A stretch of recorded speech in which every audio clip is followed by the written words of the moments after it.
안녕하세요. 언니들 중 큰언니예요. 벌써 뜨거운 여름이 지나고 가을이 왔습니다. 업로드가 뜸한 사이에도 저희는 미술 전시를 열심히 보러 다녔는데요. 가장 뜨거웠던 올 8월 국립중앙박물관에서 열렸던 특별전이 있었죠. 시대의 얼굴, 셰익스피어에서 에드시런까지. 이 전시는 정말 너무너무 좋아서 여러분께 전시 끝나기 전에 정말 소개해드리고 싶었는데요.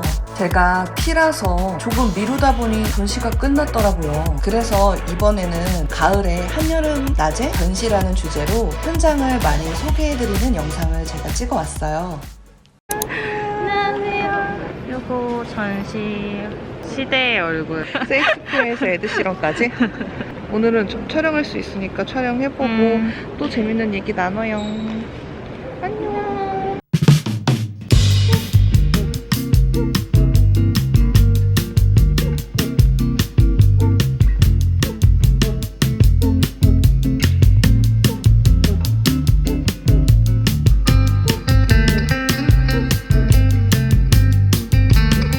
국립중앙박물관에서 열리는 전시는 거의 믿고 무조건 가는 편이에요. 전시를 어디 가볼까 할 때 우선순위에 있는 박물관입니다. 영국에는 국립초상화미술관이라는 곳이 있대요. 박물관에서 초상화만 골라서 전시를 한다? 컨셉이 너무 신박하고 재밌지 않나요? 그 많은 유물과 유적, 보물이 있는 박물관에서 초상화만? 초상화는 사실 미술 전시 구경할 때 흥미로운 주제는 아니잖아요. 어디 유럽에나 여행 가면 보성이나 박물관에 과거 왕이나 귀족의 초상화를 보는 그런 고리타분한 느낌? 그런데 그걸 한자리에 이렇게 모아놨다 생각하니 그건 또 궁금하더라고요.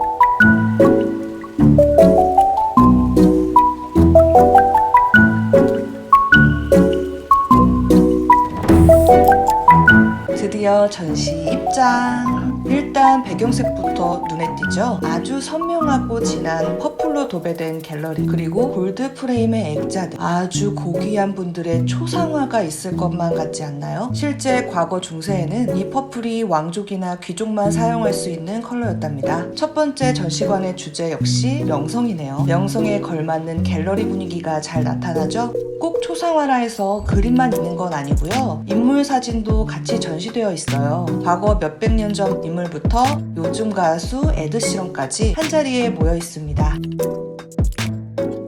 종의 기원으로 유명한 생물 진화론자 찰스 다윈의 초상화입니다. 일반적인 초상화와 달리 몸통의 비율이 커요. 덕분에 입고 있는 옷의 형태에 더 집중이 되고 얼굴의 표정과 함께 무채색의 짙은 옷차림새가 이 사람이 어떤 분위기를 가졌는지 잘 느끼게 해주네요. 그래서인지 다윈의 아들 프랜시스가 아버지의 초상화 중에 이 초상화를 제일로 꼽았다 해요. 천재적인 소설가라 불리운 찰스 디킨스의 초상화. 우리에겐 크리스마스 캐럴이나 위대한 유산으로 잘 알려져 있는 작가죠. 이 초상화도 우리의 편견과는 달리 전신을 전부 그렸어요. 우리는 초상화라 하면 어깨부터 얼굴까지만을 생각하기 쉽잖아요. 저만 그런가요?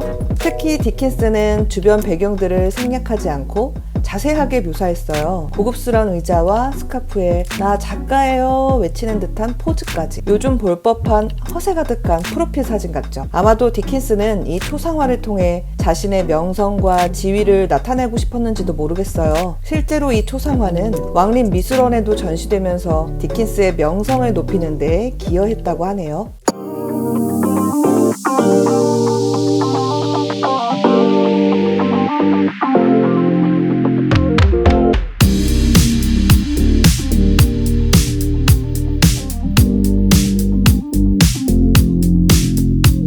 두 번째 전시관 주제는 권력. 그렇습니다. 초상화는 권력이 있는 사람의 전유물이었죠. 왕족, 귀족, 성직자. 특히 이 전시관은 시작부터 엘리자베스 여왕 1세를 만나게 돼요. 권력의 절정을 뜻하는 컬러는 예상외로 블랙입니다. 아주 묵직하고 파워를 가진 사람들은 어떤 색의 차를 타고 다니나요? 블랙의 세단이 떠오르지 않나요? 초상화는 중세시대의 프로필 사진이라고 해도 과언이 아닙니다. 초상화 안에 상징물과 소품들로 자신의 권위, 위엄을 드러냈는데요. 초상화를 가장 잘 이용한 인물이 엘리자베스 1세입니다. 태양이 지지 않는 나라 영국을 만든 장본인이죠. 파격적인 스타일의 비비안 웨스트우드의 전신 사진을 보는데 저는 왜 엘리자베스 1세와 닮은 것처럼 느껴질까요?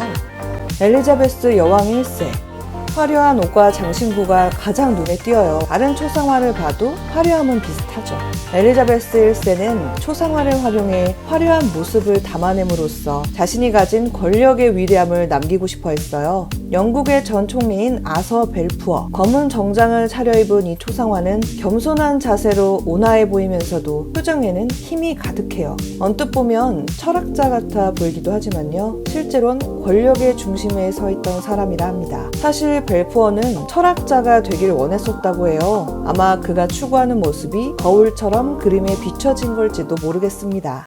팀 버너스-리. WWW 월드 와이드 웹 현 인터넷을 만든 창시자 중 한 명입니다. 현대사회에서 가장 큰 영향을 끼친 인플루언서를 한 명 꼽으라면 팀 버너스-리를 꼽아야 하지 않을까요? 모든 정보는 평등하고 공유되어야 한다는 생각으로 인터넷을 만들었다고 해요. 굉장한 영향력을 끼친 거물급 인사지만 그의 행색은 너무나 판교룩입니다. 명성과 외양이 극과 극을 달리는 것이 관전 포인트죠.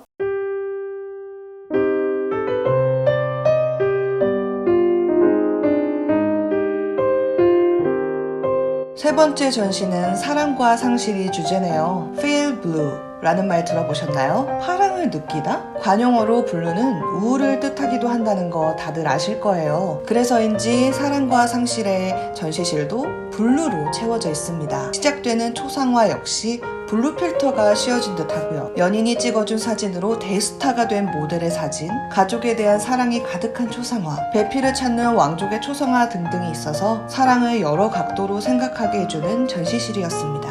모델이자 가수인 에마 해밀턴의 초상화. 이 초상화는 흔히 보던 초상화랑 좀 다릅니다. 발그레한 볼과 풍만한 가슴 라인, 유혹하는 듯한 표정까지. 일반적인 왕족이나 귀족의 고품격의 초상화와는 조금 달라요. 외모로 한가닥했던 이 주인공은 초상화가 정말 많은데요. 그 초상화 대부분들을 이 그림 작가인 조지 롬니가 그렸다고 해요. 작가가 에마 해밀턴의 장점을 잘 알고 그렸기에 초상화에서도 에마 해밀턴의 사랑스러움을 느낄 수가 있어요. 영국의 해군 제독 허레이쇼 넬슨. 맞습니다. 그 넬슨 제독. 영국의 이순신이라 불리는 국민 영웅이죠. 이 초상화는 전신 초상을 제작하기 전에 그려진 습작이래요. 그래서인지 머리 부분이 제대로 수정돼 있지 않네요. 넬슨 제독은 눈이 실명되면서 실제로는 회색빛이었는데 그림에서는 실명 전 갈색빛으로 표현돼 있어요. 요즘으로 치면 포토원도로 눈동자 색을 보정하는 거겠죠? 국민 영웅이라 그에 걸맞는 웅장함을 표현하려고 했던 걸로 보여요. 우연의 일치인지 넬슨 제독의 초상화는 에마 해밀턴의 옆에 나란히 걸려 있어요. 두 사람은 사실 당대를 뜨겁게 달군 불륜 스캔들의 주인공이었답니다. 스캔들이라는 정보를 듣고 다시 보니 에마 해밀턴의 눈웃음이 남자를 홀리는 것처럼 보이네요. 둘 다 사랑 때문에 소중한 것을 하나씩 잃었는데 전시 주제인 사랑과 상실에 걸맞는 것 같지 않나요? 이 초상화는 엘리자베스 공주의 결혼 협상용 초상화예요. 요즘으로 치면 결혼정보회사에서 프로필 사진을 제출하는 거라 볼 수 있죠. 초상화로 사람 간의 인연이 생기기도 했다니 중세시대와 지금이 별반 다르지 않게 느껴져요.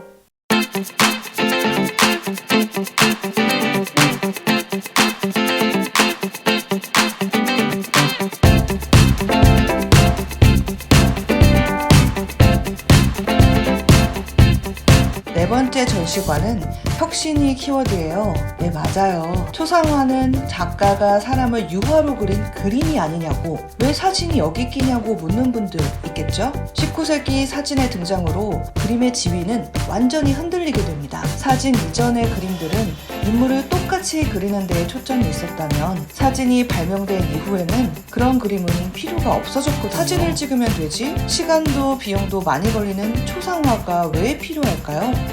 16세기부터 현대까지 한 인물의 개성을 드러내는 초상화의 다양한 진화를 소개하고 있어요. 작가의 개성이 많이 드러나는 입체주의적 초상화, 해리포터가 생각나는 3차원 입체 홀로그램 초상화, 계속 색이 바뀌는 디지털 초상화. 여러분이라면 어떤 초상화를 남기실 건가요?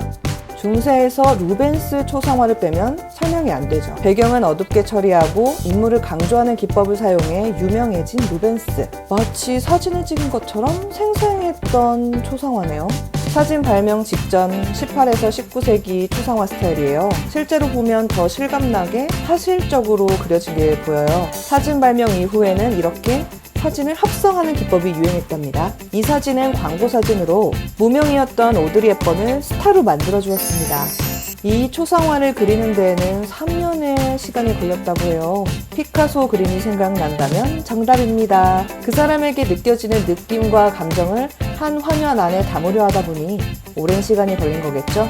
짜잔! 색이 변하는 게 보이시나요? 처음에 색이 변하는 줄 모르고 그냥 지나쳤다가 자하 하디드 얼굴색이 변하는 거 보고 너무 놀랐어요. 이 디지털 초상화의 주인공은 DDP를 건축한 자하 하디드예요.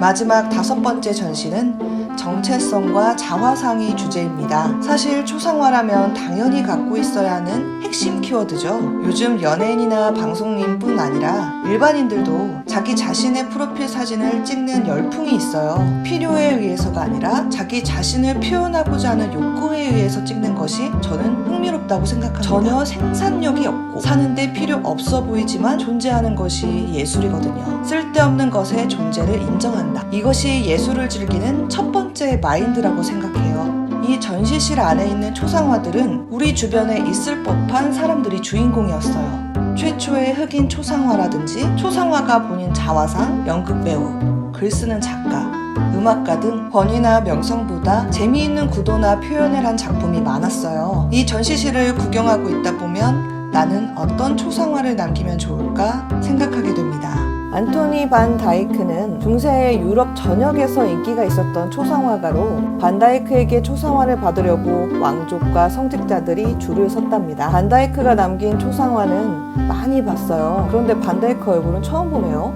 액자는 반 다이크가 직접 주문 제작한 것이랍니다. 17에서 18세기 말까지 유럽에선 신화아즐이라는 놀이가 유행했어요. 중국이나 일본의 동양풍 무늬의 옷을 입거나 도자기를 즐기는 것을 신화아즐이라고 합니다. 이 연극 배우도 의상을 보여주려고 하는 게 샤넬 가방을 과시하는 인스타그램을 보는 것 같지 않나요? 현존하는 작가 중 가장 비싼 그림을 그린 작가 호크니입니다. 호크니는 이렇게 인물화를 잘 그려서 유명해진 작가기도 해요. 인물 간의 관계, 성격 등을 재치 있는 구도로 잘 표현합니다. 뒤에 앉아있는 사람은 호크니랑 가장 잘 맞는 갤러리 직원이라 해요. 이것은 지도가 아니라 초상화라는 게 믿어지십니까? 그레이슨 페리라는 작가가 그린 자화상이에요. 작가라고 하니 그럴 법도 하다 생각 드시죠? 한때 유행했던 뇌구조 그림이랑 비슷한 것 같아요. 자신의 생각, 커리어 등을 한 마을로 표현해서 그려뒀답니다. 누구보다 작가 자신을 가장 잘 표현한 자화상 같아요.